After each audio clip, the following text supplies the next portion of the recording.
Hello students, Sat Shri Akal. I, Miss Kavalpreet Kaurpuri, welcome you to my YouTube channel. I am from Mumbai and I have completed my Masters in Business Management and I am set and net qualified in the subject of Commerce.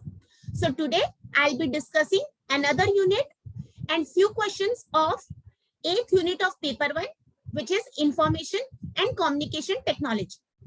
जब भी मैं अपना session कभी भी start करती हूँ या कभी भी किसी को गाइडेंस देती हूँ, मैं हमेशा ये रिक्वेस्ट करती हूँ कि सबसे पहला स्टेप हमारा होना चाहिए सिलेबस को अंडरस्टैंड करना। जितने अच्छे से आप सिलेबस को अंडरस्टैंड करेंगे, उसके अंदर के सब टॉपिक्स को स्टडी करेंगे, उतना इजी आपके लिए क्वालिफाई होना हो जाएगा।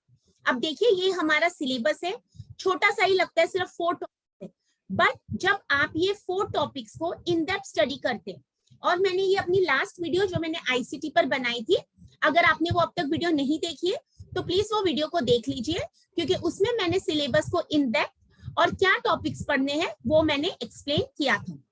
तो भले अभी हमारे पास सिर्फ 4 टॉपिक्स है, बट उसके अंदर आप देख रहे हैं कितने सब टॉपिक्स हमें स्टडी करने रहते। अब ये जो पेपर 1 रहता है ना, ये जनरल रहता है, ऐसा नहीं है कि ये कॉमर्स के फेवर में आएगा या इंग्लिश वालों के फेवर में होगा। तो अगर आप कौन से भी बैकग्राउंड के हैं तो नॉट नेसेसिटी कि आपको हर चीज की एकदम स्पेशलाइज नॉलेज हो। अब अगर आप कंप्यूटर के स्टूडेंट है या आप टेक्नोलॉजी सेवी है तो डेफिनेटली ये टॉपिक आपको बहुत ज्यादा स्कोरिंग होगा। एंड ये टॉपिक क्यों स्कोरिंग है? क्योंकि इसके आंसर या तो कंफर्म यस होते हैं या नो। इन शॉर्ट, अगर आपको उस चीज के बारे में पता है तो there is no doubt that can be another answer for it. इस टॉपिक को पढ़ने के लिए हमेशा मैं बोलती हूँ रिसेंट अवेयरनेस रखिए, और बहुत ज्यादा टेक्निकल क्वेश्चंस नहीं आते। हर टॉपिक से हमें 5 क्वेश्चंस आते पेपर 1 में, और 3 क्वेश्चंस ऐसे रहते हैं जो हम इजीली सॉल्व कर सकते हैं, और कुछ टॉपिक्स के क्वेश्चंस ऐसे भी रहेंगे जो एज अ टीचर मेरे लिए भी फर्स्ट टाइम रहेगी। बट हम अपना टारगेट हमेशा 70 प्लस मार्क्स रखेंगे पेपर 1 में। और अगर आपको जेआरएफ कंप्लीट करना है या आपको ऑल इंडिया रैंक लाना है तो आपको पता है आपकी मेहनत कितनी स्ट्रांग होनी चाहिए। तो आइए आज कुछ क्वेश्चंस डिस्कस करते हैं। देखिए, ये question using a word processing software, ठीक है, वर्ड प्रोसेसिंग सॉफ्टवेयर मतलब ये कहीं ना कहीं हमारे वर्ड डॉक्यूमेंट से क्वेश्चन है।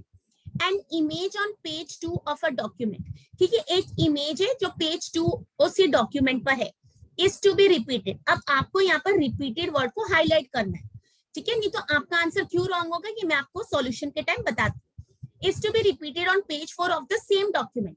तो जो हमारे पास वर्ड फाइल में एक डॉक्यूमेंट के ऊपर एक इमेज है पेज नंबर 2 पर, वही चीज मुझे सेम रिपीट करनी है पेज नंबर 4 पर। Which of the following would enable this to happen? तो ये कौन सा ऑप्शन है इसमें से? Cut and paste, copy and paste, find and replace या फॉर्मेट एंड रिप्लेस। अब देखिए, ये बहुत इजी क्वेश्चन है, बट हम यहाँ पर गलती क्या करते हैं? अगर हमने कीवर्ड को आइडेंटिफाई नहीं किया, something is to be repeated, it means it has to be copied. It cannot be cut and paste because we are not just cutting and pasting it, but वहाँ क्वेश्चन में directly बोला गया है कि repeat करना है। So here the correct answer is B, copy and paste। हम exam में क्या गलती कर सकते हैं?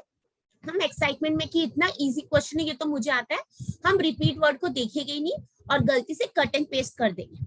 और ये जो कंप्यूटर की चीजें रहती है, जब तक हम इसको प्रैक्टिकल करते हैं हमें आता है, ठीक है, बट हो सकता है जब हम क्वेश्चन दे रहे हैं वहां पर हमारे सामने ये फाइल नहीं है, तो कुछ चीजें हमारी नुकसान भी हो सकती है। इसलिए always read the question, understand what they are asking, looking at the options, please give some time and make sure you are marking the correct answer. अब देख लेते हैं, इसके रिलेटेड मैं हमेशा बोलती हूँ एक ही टॉपिक के अंदर हमारे पास 4 क्वेश्चंस बन जाते हैं। एक ही क्वेश्चन के अंदर मेरे पास 4 टॉपिक्स है।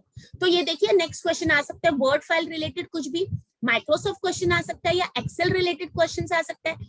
अब इनके कुछ टैब्स के बारे में पूछा जा सकता है, हो सकता है पूछे इसमें फॉर्मूला कहाँ है, क्योंकि एक्सेल पर क्वेश्चंस आ चुके हैं। कुछ पुराने पेपर्स आप देखेंगे तो मेल मर्ज पर क्वेश्चन आया था, जो वर्ड डॉक्यूमेंट का एक फीचर होता है।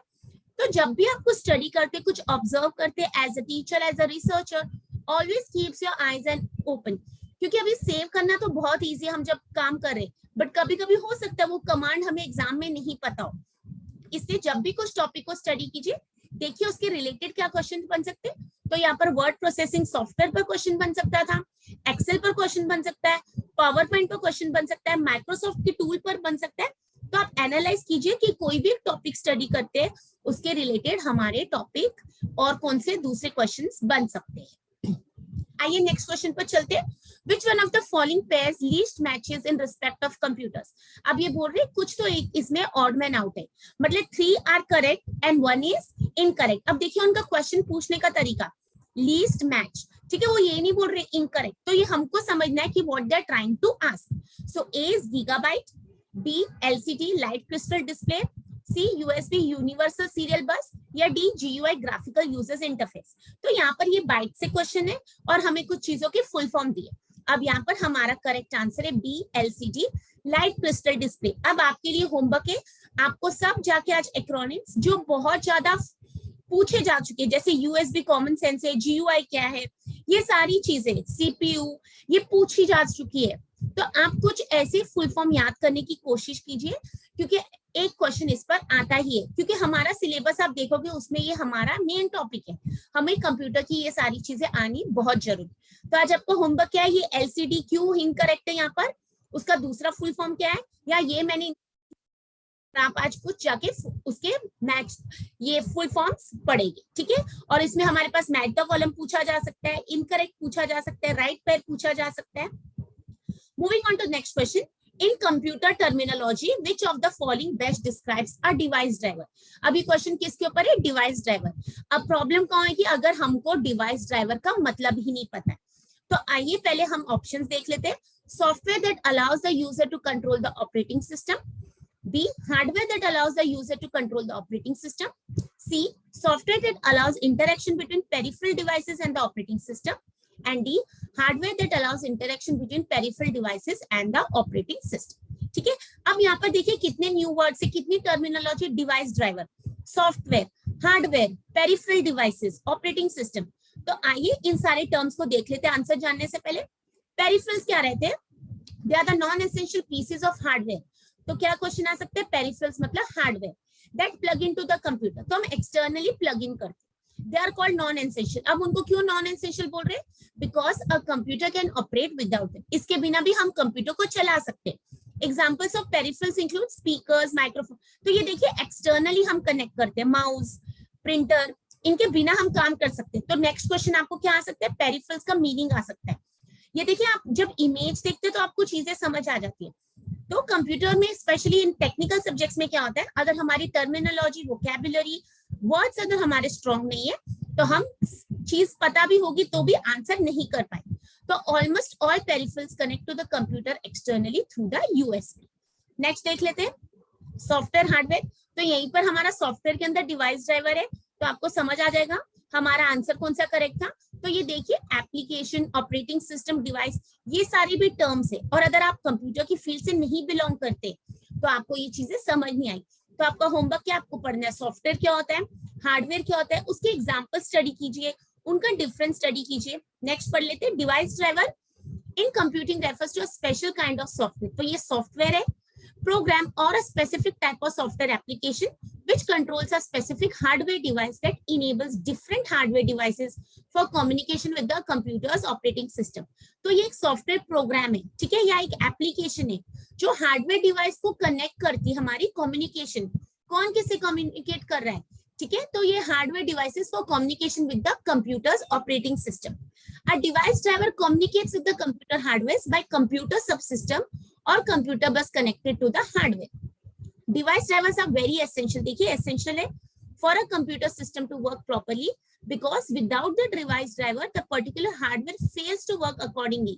Means it fails in doing a particular function. तो ये बहुत essential है, non-essential बिल्कुल भी नहीं है. In a very common way, most term it is only a driver. Also, when someone says hardware driver, that also refers to this device driver. तो ये क्लियर हो गया आपको डिवाइस ड्राइवर क्या है. ये एक सॉफ्टवेयर प्रोग्राम है जो कनेक्ट करके दे रहा है कम्युनिकेशन, किसके साथ, कंप्यूटर की ऑपरेटिंग सिस्टम. अब जब हमने कंप्यूटर ऑपरेटिंग सिस्टम पढ़ा तो हमारा ये फर्ज बनता है कि हम इसके बारे में थोड़ा सा स्टडी कर लीजिए. An operating system is a program that acts as an interface between the user and the computer hardware and controls the execution. तो ये जो मैंने लास्ट में उसकी डेफिनेशन दी है, क्या बता रहे हैं, ऑपरेटिंग सिस्टम एक प्रोग्राम होता है, ठीक है, इट इज अ इंटरफेस, किसके बीच में, यूजर मतलब आप और कंप्यूटर हार्डवेयर, एंड ये कंट्रोल करता है सारे काम कैरी आउट करने के लिए. तो पॉपुलर ऑपरेटिंग सिस्टम्स देख लेते हैं. सो अगेन उस पर मैंने यही डिफाइन किया है. तो तो आपको पता होना चाहिए कि ऑपरेटिंग सिस्टम क्या है। ऐसे क्वेश्चंस आ सकते हैं, identify which of this is an operating system, या इनमें से कौन सा ऑपरेटिंग सिस्टम नहीं है। तो जब भी कोई वर्ड्स पढ़ते हैं, इंटर रिलेटेड कॉन्सेप्ट्स होते हैं, उसको स्टडी कीजिए। देखिए उनका लोगो, सिंबल, ये चीजें हमको बहुत इजीली आइडेंटिफाई हो जाती है। तो देखिए iOS, एप्पल का iOS रहता है, popular operating system for smartphones. It works on Apple hardware including iPhones and iPad. तो iOS का मैचिंग आ सकता है किससे? एप्पल से। Since 1985, Microsoft Windows has been in one form or another and remains the most common home in office software operating system.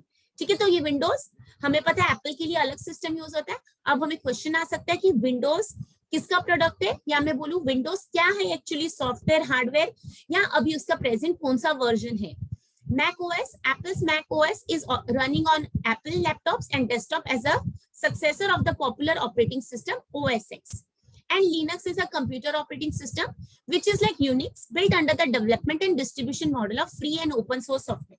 तो देखिए यहाँ पर अगर आपने कभी ये सब चीजें सुनी नहीं है, लिनक्स नहीं सुना, ओपन सोर्स सॉफ्टवेयर क्या है, तो ये भी कहीं ना कहीं हमारा पार्ट है सिलेबस का। तो जब भी आप कुछ नई वर्ड स्टडी करते हैं, ये आपकी ड्यूटी बनती है कि आप समझिए कि आपको क्या क्या पढ़ना है। ऐसा नहीं कि 4 छोटे से टॉपिक्स लिखे थे, there are so many different sub topics. तो अब यहाँ पर अगर आपने करेक्ट आंसर गेस कर लिया है, तो in computer terminology, which of the following best describes device driver? So it is a software that allows interaction between peripheral devices and the operating system. So here the correct answer is C. But आज आपका homework है, आपको software पढ़ना है, operating system देखना है, hardware के बारे में पढ़ेंगे, पेरिफेरल डिवाइसेस। तो एक ही क्वेश्चन में हमने 4 टॉपिक्स को इजीली स्टडी कर लिया। नेक्स्ट देख लेते हैं, ये मैंने और कुछ एक्स्ट्रा इन्फॉर्मेशन दी है। तो इसमें आप देखिए हार्डवेयर भी आ रहा है, सॉफ्टवेयर भी आ रहा है। सिस्टम सॉफ्टवेयर क्या होता है? एप्लीकेशन सॉफ्टवेयर, क्योंकि कल आपको ऑपरेटिंग सिस्टम पर क्वेश्चन आएगा, आपको यूजर कौन है उसके ऊपर क्वेश्चन आएगा, आपको हार्डवेयर, सॉफ्टवेयर, सिस्टम सॉफ्टवेयर या एप्लीकेशन सॉफ्टवेयर क्या है। अब जैसे हम वायरस को प्रोटेक्शन के लिए पैकेज लेते हैं, ठीक है, उस पैकेज का नाम क्या है, क्या वो सिस्टम सॉफ्टवेयर है, एप्लीकेशन, ये सब हमें आना बहुत जरूरी। नेक्स्ट देख लेते हैं, the gap between those individuals in a society who are computer literate and have access to information resources like the internet and those who do not is referred to as। ठीक है, तो कह रही gap है, जो किसके बीच में gap है? Individuals in a society who are, जो कंप्यूटर जानते हैं, जिनको कंप्यूटर की नॉलेज है, एंड हैव एक्सेस, और उनके पास ये रिसोर्सेज है जैसे कंप्यूटर या डिवाइसेस या इंटरनेट। ठीक है, उस गैप को क्या बोलते हैं? क्या उसको आईसीटी डिवाइड बोलते हैं, डिजिटल डिवाइड, इंफॉर्मेशन ओवरलोड, या टेराबाइट? तो here correct answer is B, digital divide. मुझे पता है आप सबको पता होगा, बट डिजिटल डिवाइड का मतलब क्या है? और आप सबको पता है पैंडेमिक में बहुत सारी चीजें हम ऑनलाइन कर रहे थे, बट क्या जिनके पास ये डिवाइसेस नहीं है या इंटरनेट कनेक्टिविटी नहीं है, उनके लिए क्या? तो अभी एक और क्वेश्चन हमारा बन सकता है इसके ऊपर कि गवर्नमेंट ने ड्यूरिंग पैंडेमिक कौन से इनिशिएटिव्स लिए, क्या चीजें उनके लिए बेनिफिट दी, या ये डिवाइड कितना बड़ा है? भले हमारे पास स्मार्टफोन्स की पेनिट्रेशन बढ़ रही है, but are all the people computer literate? क्या सबके पास कैपेसिटी है डिवाइसेस खरीदने की? So how do we reach them?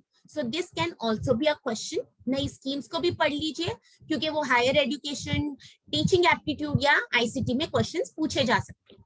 What is digital divide? The digital divide is a term that refers to the gap between demographics and regions that have access to modern ICT and those that don't have restricted access.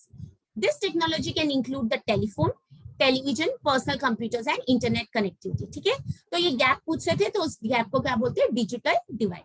कल question आ सकता है what is digital literacy या what is computer literate. Next question देखते हैं, match the column. मैंने आपको previous videos में बताया मैच द कॉलम का सॉल्व करने के लिए हमें एटलीस्ट 1 या 2 ऑप्शन जानना बहुत जरूरी है। अब जब भी आप मैच द कॉलम सॉल्व कीजिए, पहले लिस्ट 1 की हेडिंग देख लीजिए क्या दिया है। अब वहां पर हमको फुल फॉर्म्स पूछे जा रहे हैं और उसके फंक्शन से। तो सीपीयू, आरएएम, आरओएम, एलसीडी क्या है?